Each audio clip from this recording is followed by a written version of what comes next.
since the Second World War. Soon these empty government benches will be filled with Tory and Lib Dem ministers, sitting as a single government. Some parliamentary occasions will never be quite the same. In theory, at least, Mr Clegg could find himself standing in for David Cameron when he's away. But who will get those coveted 2 questions a week that the Lib Dems used to have? Perhaps the Nationalists will. But one thing is absolutely clear, that's when the next general election will be. You can see the uncertainty we've had over a general election date over the last year. We are saying the next general election will be on the first Thursday of May 2015. Everybody can plan for that, government can work to that, and I think that will be a very welcome thing to most people in the country. The only way to get rid of a government between elections will be on a vote of confidence. Up till now, that's required a simple majority. But that changes, so 55% of MPs will be needed. 55% of MPs needed for a government to lose a confidence vote. I'm not sure that's a very, very sensible change. The tradition is that 1 is enough. And I wouldn't tinker with that. I would leave that well alone. It looks like as if you're priming the pitch, doctoring it a bit. Not good. Meant to be different politics, new politics. Over the last few days, the Lib Dems have negotiated 2 areas of policy where they won't have to support the Conservative view.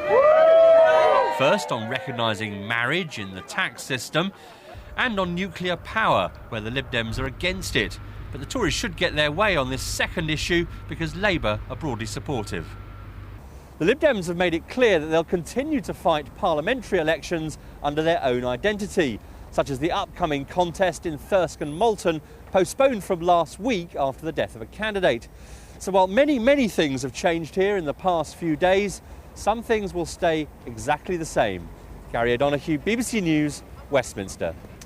Our political correspondent Laura Koonsberg is in Downing Street. And Laura, we're getting more and more names as the minutes tick by. Who are the latest appointments? Well, Sophie, it's been quite a morning here in Downing Street as the new coalition government has taken place before our very eyes.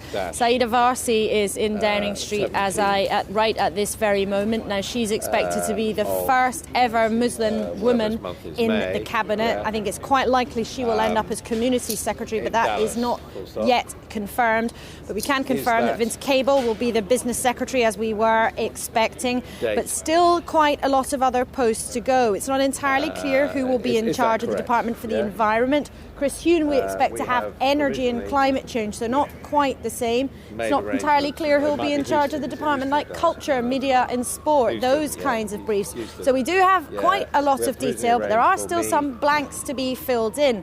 We expect to know most of that before what we're going to see at 2:15, the first ever joint press conference here in Downing Street with David Cameron and his Deputy Prime Minister Nick Clegg standing side by side. It's going to be quite an afternoon, but we do have a good sense now of where the new government is going to go in terms of the people who will be round the cabinet table pulling the strings. There still are, though, a few gaps to be filled in. Laura, thank you very much. The latest there from Downing Street. Well, the market suffered an